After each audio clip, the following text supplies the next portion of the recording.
Okay, so we are doing now a Chazara in the entire siman Reish Samach Beis. We spent, I think it was 22 sessions on this over 10 hours. A lot of amelus, a lot of toiling. Here is a brief summary of 8 pages in a Microsoft Word document that I typed up with organized footnotes, trying to organize all of these ideas that we learned. Every single last detail is certainly not here, but this summary definitely is very helpful. Setting Shabbos table and Shabbos clothing. Setting Shabbos table. Torah relates that one should set his table and beds. Okay, so what's this footnote one over here? Bach says that Torah says beds in the plural tense, unlike the Gemara, because Torah is alluding to the beds in one's room and his chairs.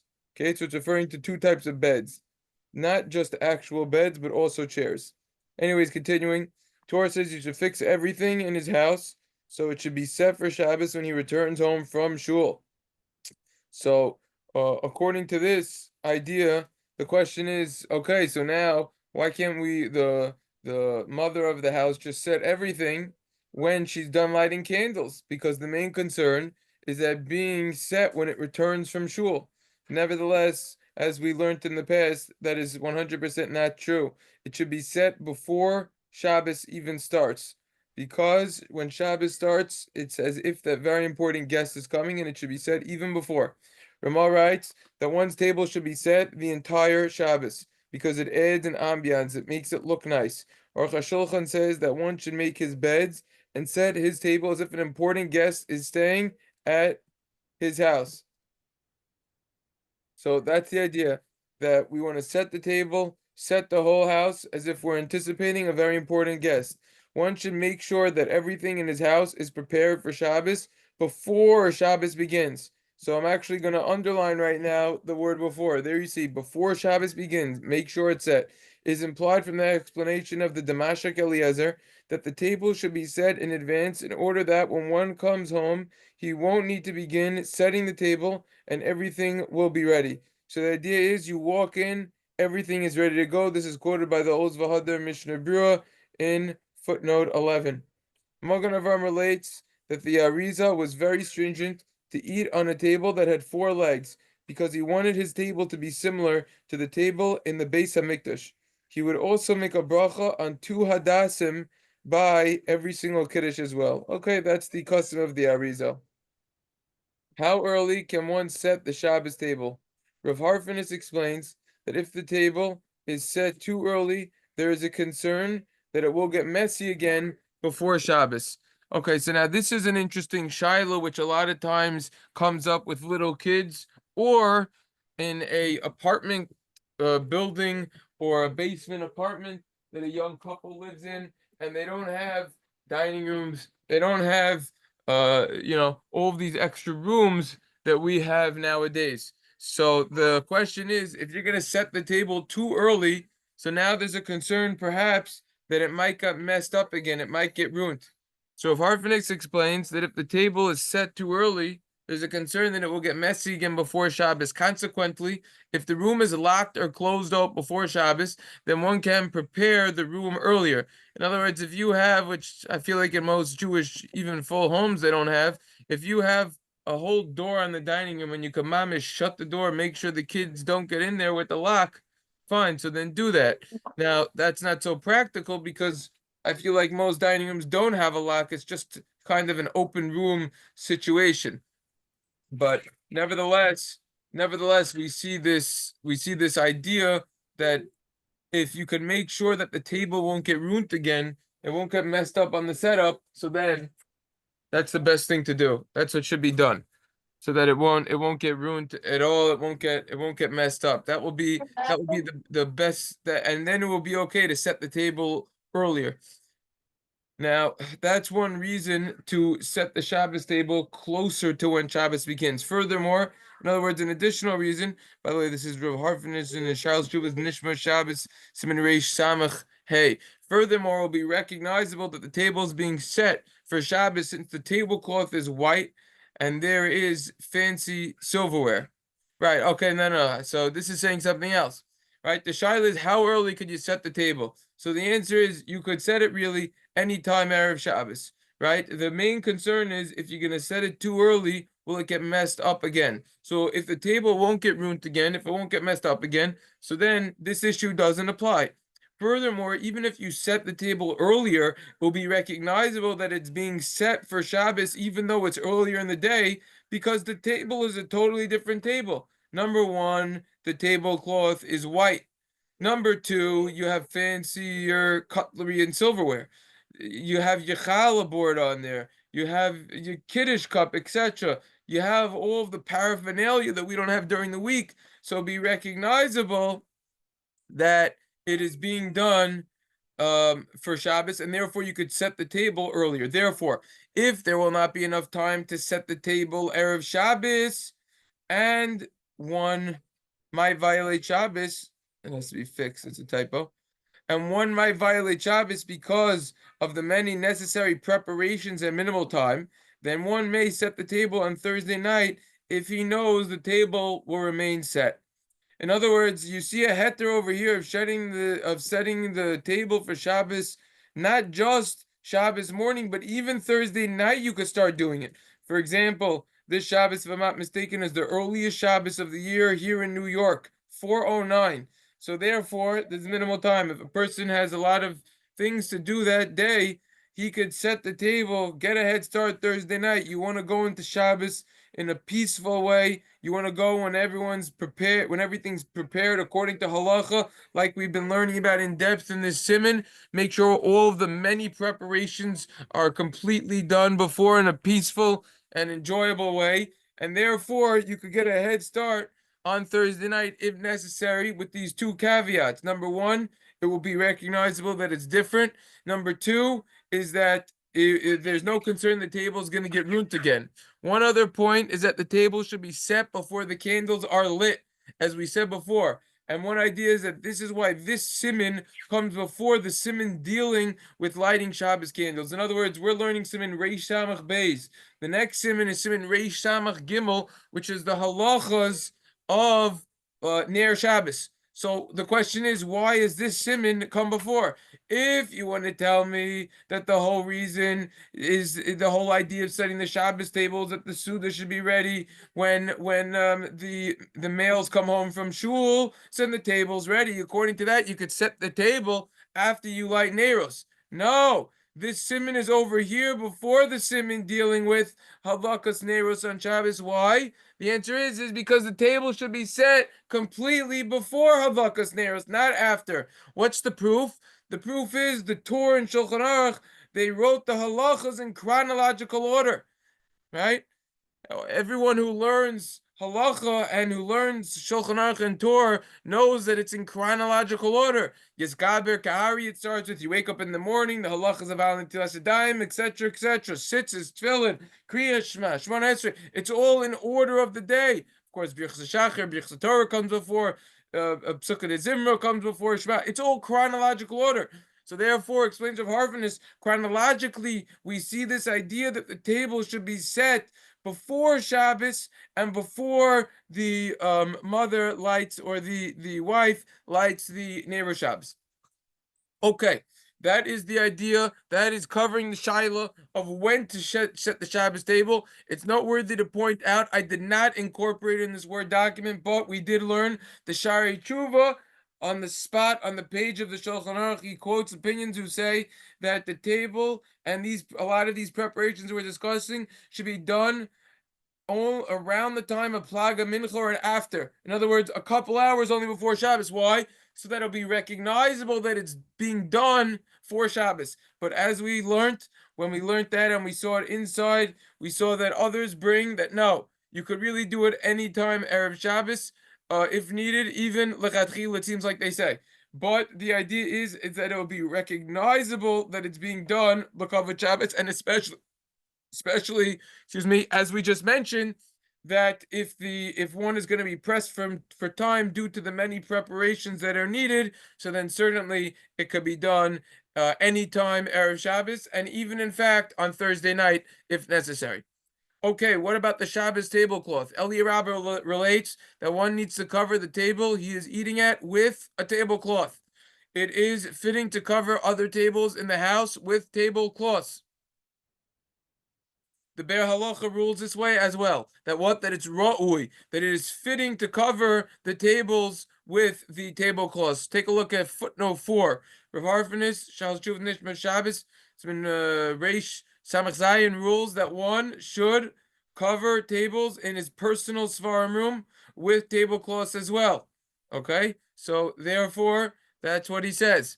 This is where it comes in shuls. They cover tablecloths. Ramah in Hilchos Yom Kippur. Okay, and siman Tuf Reish Yud Sif Daled rules that in Yom Kippur one should put a tablecloth on the table. So explains Rav Harvinis, we see from this Ramah that one should put a tablecloth. It's a typo. Before I said on, it should have said one. Now it says one. It should say on. Rav Harvinis says we see from this Ramah that one should put a tablecloth on the table even though he isn't eating. Meaning Yom Kippur, is anyone eating? No. And still, what do we see? We see an idea of setting a tablecloth. So therefore one should hello? Please leave your message. Okay. So therefore we see that one should still set a tablecloth even on a table where you're not eating. That's what we see from Yom Kippur. Now, Nazir Shimshon holds that we use a tablecloth on our table to remind us that it is Shabbos and we shouldn't violate Shabbos. In other words, there's two reasons for a tablecloth, okay? Number one is that it's a covered Shabbos. This idea, this hashkafa that we've been learning up until now. That what? That we have to set the entire house, get it ready, as if a very important guest is coming. That's number one. That's what we see. This idea of setting the table. But number two, yeah, you can't log in? I can't, ever since my phone got, what's it called? My speaker? Yeah. So stay on the phone until you're able to log in. Try to log in, but stay on the phone in the meantime. I can't, don't let it having problems with the internet, so it's not letting me log in. So go to a laptop. I just, sorry, I made a skip. I forgot I had Okay. Okay, so stay on the phone, drive to the laptop, and then log in on the laptop. Okay, so walk. Stay on the phone and walk home. Got it. Yeah. Okay. Okay, so what are we saying over here? So we're saying that according to the Nazir Shimshon, he holds that we use a tablecloth on our table to remind us that it's Shabbos and we shouldn't violate Shabbos. So in other words, we have two reasons over here. Reason number one is that we set the table on the tablecloth because we're preparing the whole house as if that very important guest is coming. That is reason number one. Reason number two is we have the tablecloth just like throughout the entire Shabbos. We wear special, unique Shabbos clothing. It's not just in honor of Shabbos, but it's to remind us that it is Shabbos and we should not violate Shabbos. That was the stringency where it came from, that even one's pajamas should be special for Shabbos. Why? Because if he wakes up in the middle of the night, lest he inadvertently come to turn on a light, rather he'll remember, oh, I'm wearing my special, comfortable, my unique Shabbos pajamas. That will remind me not to inadvertently do a malacha on Shabbos, accidentally flip a light switch, which nowadays they have the light switch covers anyways. Those are highly recommended to have. Why not? But if one doesn't have them, so then the Shabbos pajamas will remind them, oh, it's Shabbos. And as we pointed out, even if it will save him from violating Shabbos once in his entire life, the Shabbos pajamas are worth it just for that reason alone. Anyways, back up top. Aruch HaShulchan says that all of the tables in his house should be set with tablecloths the entire Shabbos and Yontif. So it comes out that we have a Machloikes Achronim. According to the Eli Rabbah, the Chafetz Chaim in his Be'er Halacha, it's fitting to cover other tablecloths. In other words, nice, but not necessary. According to the Aruch HaShulchan, surprisingly enough, he is actually more stringent. Interesting, because when you usually have a machlokes between the Chafetz Chaim and the Mishnah Berurah Be'er Halacha and the Aruch HaShulchan, usually the Chafetz Chaim is more stringent, the Aruch HaShulchan is more lenient, but over here we have the opposite. So he says that it should be covered the entire Shabbos and Yontif. And then he continues and says it's a big disgrace if the tables aren't covered with tablecloths. All right, so that's the discussion over there. Let's take a look at the footnotes before we continue. Footnote number 5. Why do tables need to be set the entire Shabbos. We saw this idea above. Tables should be set the whole Shabbos. Ozva Hadar Mishnah Brura in footnote 8 explains that this is in order to honor Shabbos. Elef Hamagin on the Mata Ephraim over there in Hilchos Yom Kippur in Siman Tuf Reish Yud. Os Yud Aleph says that this is in order that we remember that it is Shabbos and we won't come to violate Shabbos. In other words, same machlokes that we just learned above, repetitive, being applied over here to this situation of why it should be set the entire Shabbos as well. Now, what's footnote 6 over here? Footnote 6. Oh, yeah, this is the very intense story. The Chaz of Lublin compares a table without a tablecloth to a married woman whose hair is uncovered, exposed. Furthermore, there is a story that is told that a dibuk kissed the uncovered part of a table. Biskei Chuvas Os Yud Zayin of Ha'ara, footnote Yud Zayin for more details. 17.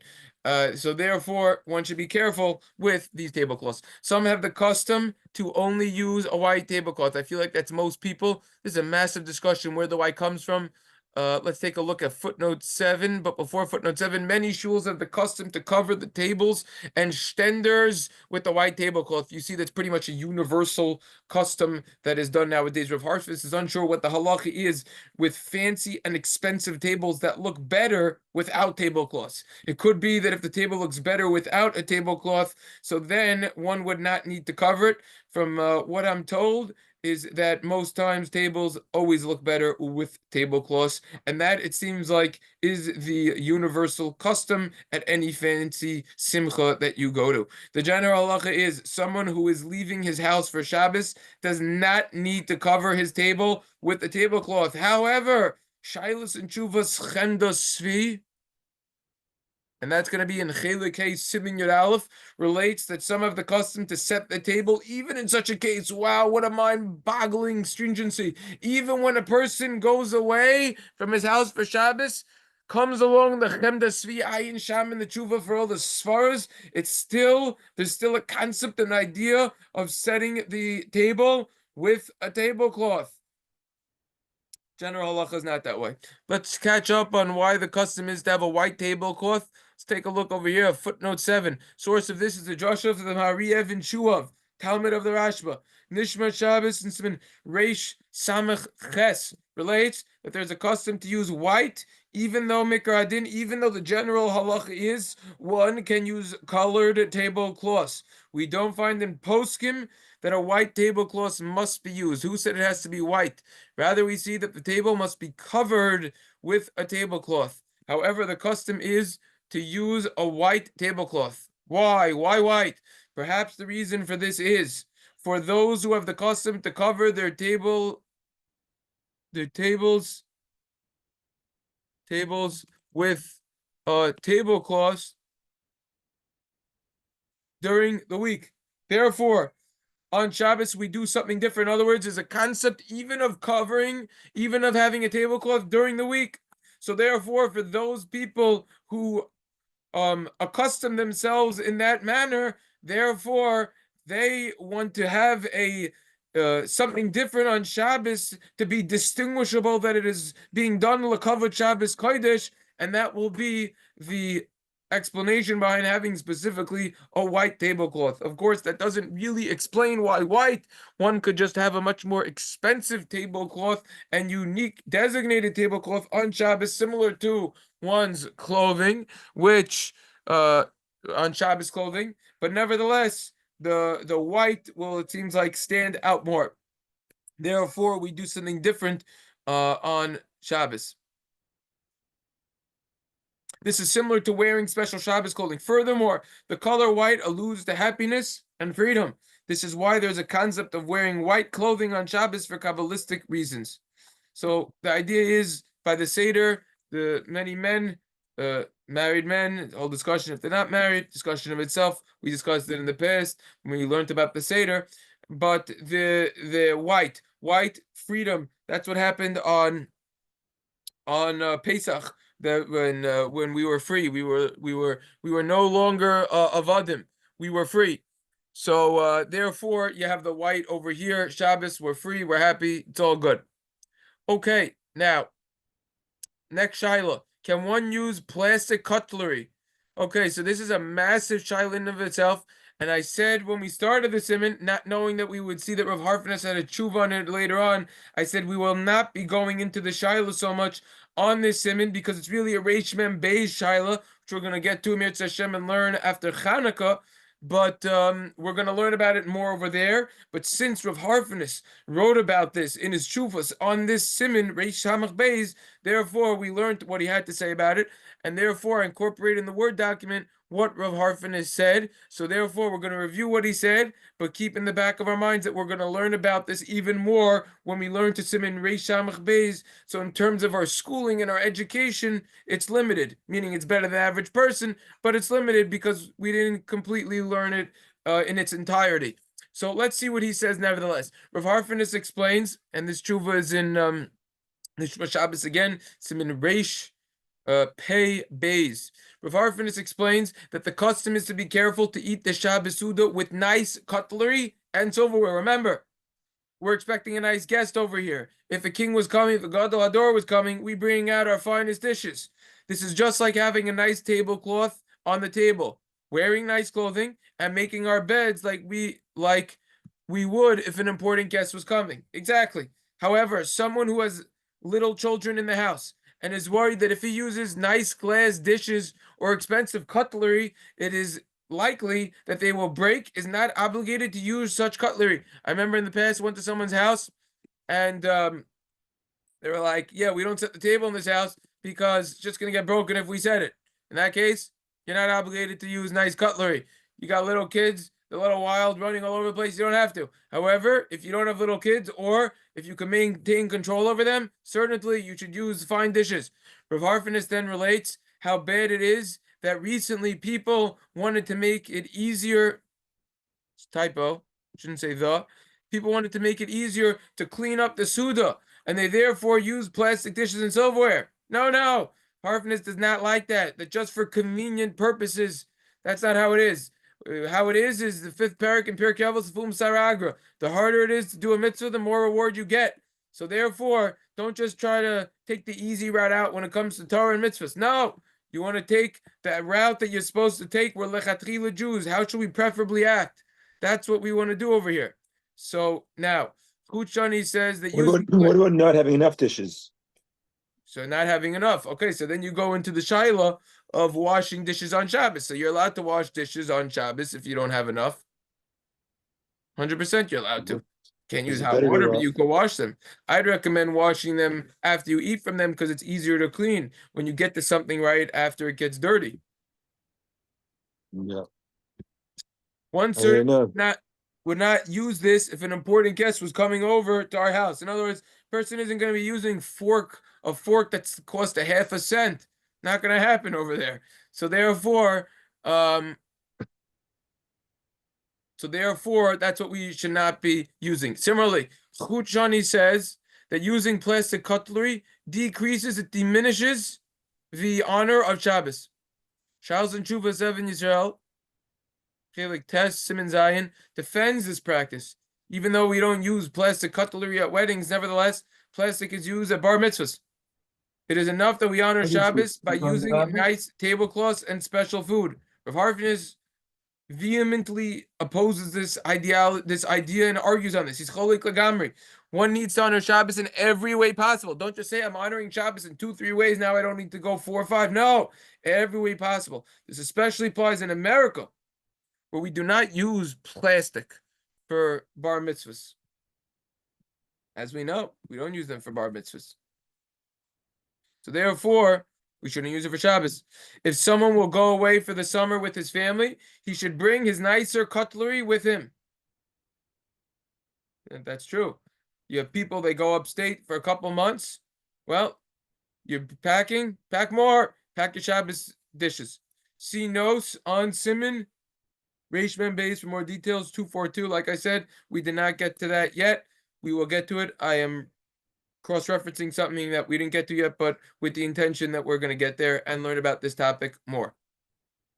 So B'kitzur, at the end of the day, one should certainly not be using plastic unless he has young children and there is a concern that they will get destroyed and ruined. Next shaila. There's a custom to say Shalom Aleichem. Is there a difference to if it's the children's plate versus the adult's plate? You know, can we Yes. set it half and half? Yes, I'm happy you brought up that question. That is our custom. What we do ourselves is we use all the fanciest for everything, including for the kids. We have like smaller, like the appetizer fork and like a teaspoon. We give that to them if they're gonna have soup. And then for their plates, we don't give them the fancy plates. We just give them like a nicer plastic plate. That's what we do because it's just too risky that they might break it. Yeah, thank you for bringing that up. Okay, next we say Shalom Aleichem. So the question is, we go Shalom Aleichem, Boachim L'Shalom, Barchuni L'Shalom, Seitzel L'Shalom. That's Minhag Ashkenaz. The question is, why after we welcome the angels, a minute or two later, are we saying Seitzel L'Shalom? Good day, mate. We're saying bye to them. Where does that come from? Why? Why at the end of Shalom Aleichem do we tell the angels to leave by saying Seitzel L'Shalom? So we learned around close to a dozen answers on this, but typed up is some of my more favorite ones, and the fifth one is a new one that we didn't see inside, but I heard it from someone. Yabetz explains that we are concerned that they might see something improper. In order that they don't leave out of anger, we appease them and wisely request for their exit. Request that they leave. I'm going to rephrase that. In other words, better that they go on a good note than a bad note. Machas Yisrael explains that we are not telling the angels to leave. Rather, we are saying when you leave, it should be done. It should be done peacefully. In other words, we're saying when you go, it should be Seisel Mashallah. Avnei Nezer explains that we are welcoming the Shabbos angels and saying bye to the weekday angels. This actually is this week's Parsha. Now you could say that we had Parsha Torah of Shabbos as well, right? By Yaakov and the dream. What Hashkacha Pratis that we're learning this right here and right now. By Yaakov and the dream. Hine Sulam Arza Mutzal Shamayim, right? Right? So there was a ladder over there. V'hine Malchi Aloikim Oilim V'yordim Bo. With Magila Shamayim, the ladder went up to the Shamayim. There were angels ascending and descending. Why are they going up and down? They should be going down and up. They're coming from Shamayim. The answer is no. First, the weekday. First, the Chutz La'aretz, the Malachim from the the angels from Eretz Yisrael. So they had to go up. They had to ascend, and then only subsequently where did the angels from Chutz La'aretz, from outside of Eretz Yisrael, come down? So too over here, right? You had the angels that we're saying we're first greeting the angels from Eretz Yisrael, and then we from the Shabbos angels, and we're saying Seischem Shalom. We're saying bye to the weekday angels. Shem Mishimon explains that the angels do not want to come down to this low physical world. They look forward to the time that they are able to leave the world. They can be compared to someone who is in prison. They therefore rejoice. They therefore rejoice when we tell them that they are unable to leave. That they are able to leave. Saying Seitzel Shalom isn't a disgraceful act. On the contrary, they are happy about this. In other words, the idea is that the Malachim don't want to be in this low and physical world over here. Right? That's the idea. Rather, what they want to do is they look forward to the time when they could leave. So they're just like someone in prison. They can't wait to get out, assuming that they don't have a life sentence. So they're so happy. The angels are happy when we tell them that they could leave. So it's not a disgrace. On the contrary, we're making them happy. And then the last reason that I heard from someone is Shimshon Pincus. Apparently, he writes in his sefer on Shabbos, when he discusses the hashkafas of Shabbos, that he says that on Shabbos we're like getting married to Hashem, so to say. Therefore, the angels in the beginning of Shabbos are similar to people escorting us to the Yichud room. However, I asked them afterwards, we have to ask them to leave because it is just us and Hashem in the Yichud room. What's wrong? Okay, What what? Okay, the next section we're going to go to is Shabbos clothing. We're going to go, you know what, if we only have 5 minutes, it might be better to just skip a little. not to do Shabbos clothing, and we're going to save the Shabbos clothing for next time. Okay, so we're going to just skip a little bit in this document so we don't have to leave in the middle of a topic. And then next week we'll finish this whole thing with the Shabbos clothing. Let's skip because the Shabbos clothing is the longest topic. Let's talk about spider webs. Magen Avraham quotes the Reishish Chachma who says that one must remove spider webs from the house before Shabbos. So the shaila is, if someone did not remove spider webs before Shabbos, is he allowed to remove the spider webs on Shabbos itself? Torah Chaim, Oz Gimel, says that one also needs to sweep the house before Shabbos. See also Sharat Sion in Siman Reish Nun, Sifkatan Yud, which also Reish Nun, that Siman also we're gonna get to Amir Hashem next as well. What is the after Hanukkah? What is the halacha if someone didn't remove the spider webs before Shabbos? Is it permissible to remove spider webs on Shabbos? Are you allowed to move spider webs on Shabbos? By the way, it should be pointed out that this idea of removing spider webs, even though it's not so applicable, because our houses don't have so many spider webs as much as they used to in the past because of the way it's insulated, etc. Nevertheless, this halacha of sweeping the house comes from this halacha of having spider webs. So that's an important idea. Obviously depends on where it is. What, the spider webs?